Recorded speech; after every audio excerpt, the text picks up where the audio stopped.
Welcome to my channel. ఈరోజు అమ్మ వంటల రుచిలో ఎంతో ఈజీగా రుచికరమైన వంకాయ పచ్చి రొయ్యల కూర ఏ విధంగా తయారు చేయాలో ఇప్పుడు చూద్దాం.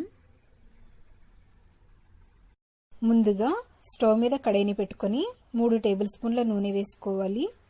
నూనె వేడైన తర్వాత క్లీన్ చేసి పెట్టుకున్నటువంటి పచ్చి రొయ్యలు 1 కప్పు వేసుకుని వేయించుకుందాం. ఇవి వేగిన తర్వాత తరిగి పెట్టుకున్నటువంటి ఉల్లిపాయలు 2, తరిగి పెట్టుకున్నటువంటి పచ్చిమిరపకాయలు 3 లేదా 4, 1 రెమ్మ కరివేపాకు వేసుకొని వేయించుకోవాలి. ఇవి వేగిన తర్వాత తరిగి పెట్టుకున్నటువంటి టమాటాలు 2 వేసుకోవాలి.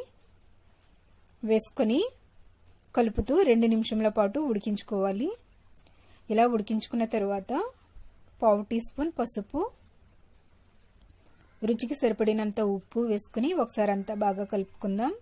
ఇలా కలుపుకున్న తర్వాత మూత పెట్టుకొని లో ఫ్లేమ్లో 3 నుంచి 5 నిమిషాల పాటు మగ్గించుకోవాలి. తరువాత ఒకసారి అంతా బాగా కలుపుకొని కట్ చేసి పెట్టుకున్నటువంటి వంకాయ ముక్కలు 1/2 కిలో వేసుకోవాలి.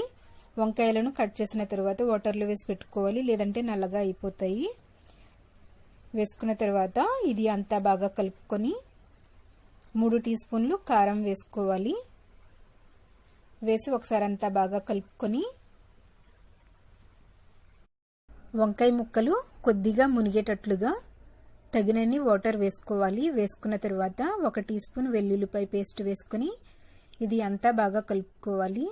ఇలా కలుపుకున్న తర్వాత ఒక బాయిల్ వచ్చిన తర్వాత మూత పెట్టుకొని లో ఫ్లేమ్లో 10 నుంచి 15 నిమిషాల పాటు ఉడికించుకోవాలి.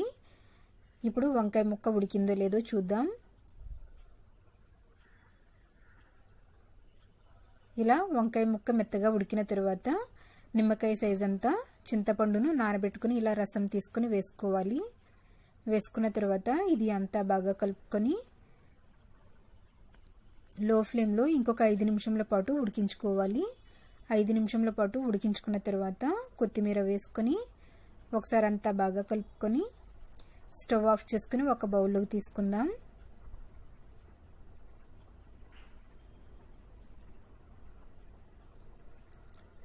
రుచికరమైన పచ్చి రొయ్యలు వంకాయ కూర రెడీ అయ్యింది. దీనిని రైస్తోనూ రొట్టెతోనూ తిన్నట్లయితే చాలా టేస్టీగా ఉంటుంది. మీరు కూడా మీ ఇంట్లో తయారు చేసుకుని ఫీడ్బ్యాక్ పంపించండి.